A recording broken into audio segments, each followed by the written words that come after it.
Hi, welcome to this week's edition of the Wiccan Forum. I'm Robert Vecchio. And I'm Steve Pulowski. We're coming to you again live from Practical Magic 2 in Pompton Lakes, New Jersey. We will be talking about current issues as well as interviewing guests that have just performed a ritual for an SBAT or a Sabbath. This week it will be an SBAT because the full moon is tomorrow, Sunday, February 28th. There will occasionally be guests that have different views other than ours. We are here to enlighten your views as Wicca. Wicca is a nature-based, peace-loving religion. Our basic principle is do as you will, but harm none. Whatever you put out there will come back to you 3 times. So current news is, first of all, this is Time Magazine from December 7th, 2009. It says a photo gallery of rescued fighting dogs. Can we get a shot? Okay, here's the cover. Okay, here is the first picture of one of the over 500 dogs, pit bulls that were rescued from Missouri in a dogfighting ring. And if you look all throughout the cover page, these are all dogs up for adoption. I'm sure Time Magazine has it on their website. I don't ever understand people allowing dogs to fight or buying dogs to fight. The picture that got me the most was this beautiful little pup. Are we getting a photo? They have scars on his paws and face. It said that she was in multiple fights and I guess luckily survived. And they are up for adoption. And I just want to read. Her name is Layla. With scars from bite wounds on her face and forelegs, Layla probably survived several prolonged fights. Although she is full of eager affection for her handlers, they have to carefully choreograph her entrances and exits from the kennel so that she does not encounter a fellow fighting dog. I have to say, this is disturbing. It brings up Michael Vick, who I first of all can't even stand as a player because he was always used to whoop our butts. He was for the Atlanta Falcons. He always used to beat our butts, the Carolina Panthers, in football. Never liked him as a player, and I can't even stand him as a person. Now he has a multi-million-dollar deal for a reality show, and he's the backup quarterback for the Philadelphia Eagles. And to top everything else off, he might be our starting quarterback next year. Carolina, if you're ever watching this, don't sign the bastard. Okay, so you read the article. I think the amazing thing is that they could rescue 500 dogs at once, and out of the 500, there was 100 puppies born, because a few of them were going to have puppies. So that's 600 dogs to find homes for. And the article also stated that the dogs are the most affectionate dogs you could have once they get placed with, caring humans. They even found one dog tied up to a tree in the woods, and that was their way of training the dogs to fight. And one thing I learned about pit bulls is they are very devoted to humans, and that's why they take the abuse, and they are just devoted to people. And our guest here today is a dog lover herself. But I have in the Thursday, February 18th, 2010's Daily News, well, we'll skip over Tiger Woods. It says, psychic should have seen $75,000 suit coming. Woman says fortune teller took a fortune. Okay, I don't understand how people can get taken for multiple thousands and thousands of dollars. People, you don't have a spell on you. Okay? If you do have a spell on you, take some white sage or desert sage and cleanse your house and cleanse you. Okay? You do not have a spell on you.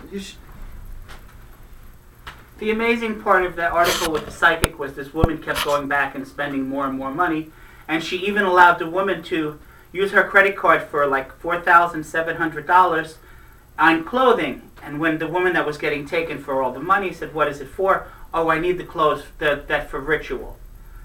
I mean, and she never got the money back, but that's crazy to give this woman the credit card to begin with. So, those are our hot topics for today. Any other issue you have? No. Okay. Well, let's bring on our first and only guest. Let's bring out Kristen.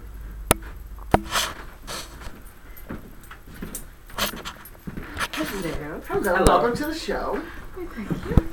First of all, you did an awesome ritual, but I want to get your feedback on, you heard backstage, about the 500 dogs. I know we've rescued dogs from North Carolina and Maryland. Yes. Yes. What's your standpoint on dog fighting? Keep it clean. I am keeping it clean. It's a disgusting trade, I should say, because some people, they do it for money, they do it for numerous reasons, which is all a horrible, horrible situation, and unfortunately it gives pit bulls and those type of aggressive dogs a bad name. I've rescued quite a few that have been in bad situations, and you just, they're deemed unadoptable and unplaceable, and they're just perfect. After a little bit of love and TLC, they're great. Now, do you believe that it's a social thing, that only inner city people do dog fighting? As Michael Vick once said, that everybody down south, it's their common trait? I do believe part of it is how you're raised. If you're not raised with any values to respect an animal, then you're not going to have any values. Mm-hmm. So I do believe it's on the forefront of your house. I mean, if your mother and father don't necessarily have a caring bone in their body towards an animal or any living creature for that matter, then you're not going to have any respect for them, because obviously those are the people that most influence your life as you're growing up. How many dogs do you have now? Currently there is 5. 5 dogs in my house. And how many at one time did you have? 9? And 10 in a 2-bedroom apartment. Nice. All fosters that I rescued and placed. You know, the ones that came from our trips to North Carolina and 10 hours Maryland. in a car. Yes. My favorite one had to be, I don't remember the little dog's name that I was carrying. She ended up throwing up all over you. Oh, that was the 2 puppies that were sisters. Yeah. Yeah, Mandy and something else. Samantha. I can't remember the 2 of their names, but yeah, I talked to the owner not too long ago. Nice. They're doing very well. Very good. They're huge. Good. So, okay, let's go to your ritual. Describe this full moon. It's the storm moon. It's also known as the ice moon. Typical for February. Obviously you look outside and see all that lovely snow. I'm not looking outside. I don't want to see the mountains of snow. You're looking at all that, and you got to look at the bigger picture and really think that it's happening for a reason. They say that, especially who I picked for my ritual was Oya, who is the goddess of storms.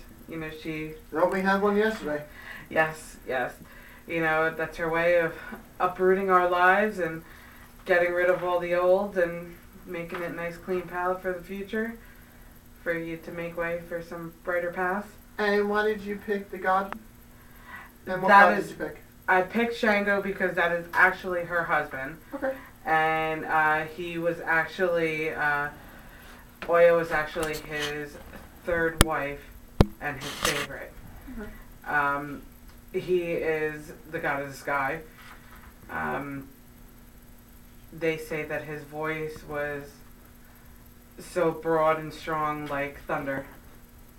So it was kind of fitting that the 2 of them, because, she had that hurricane strength and, It felt like a hurricane with the snow yesterday. Good, Steve. Yeah. Excuse me. Isn't he also the god of the thunder? Yes. And lovemaking? Yes, he is. And the god of war, I believe. Yes, he is. He is the god of war. I actually forgot that. But I did read that. Yes, he is the god of war. I do recall them saying that he, nobody really stepped in his way. His voice was so strong that anybody would cower down to him. He just had such a strong presence when he was involved in anything. We'll hold that thought. We'll be back for part number 2.